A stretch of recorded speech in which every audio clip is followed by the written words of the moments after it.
الحمدللہ وحدہ لا شریک لہ والصلاة والسلام علی من لا نبی بعدہ۔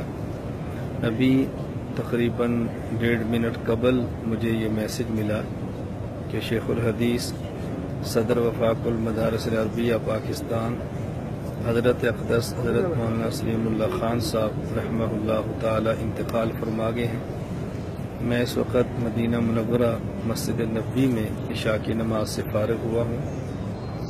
دعا ہے کہ اللہ رب العزت حضرت رحمہ اللہ تعالی تمام حسنات قبول فرمائے، خطاؤں سے درگزر فرمائے۔ پورا وفاق المدارس العربیہ پاکستان جامعہ فاروقیہ حضرت کی یادگار ہیں، حضرت کے لیے صدقہ جاریہ ہیں، اور تمام حضرت کے متعلقین، تمام تلامذہ اور تمام مسلک اہل و سنت والجماعت احناف دیوبند سے تعلق رکھنے والے حضرات اس خبر سے بے حد مغموم، غمگین اور پریشان ہیں۔ اللہ رب العزت حضرت کے درجات کو بلند فرمائے، تمام خدمات ان کے اپنے دربار میں قبول فرمائے۔ جو حضرات میرے اس میسج کو سنیں ان تمام سے گزارش ہے کہ حضرت رحمہ اللہ کے درجات کی بلندی کے لیے دعائیں ضرور فرمائیں۔ السلام علیکم ورحمۃ اللہ وبرکاتہ۔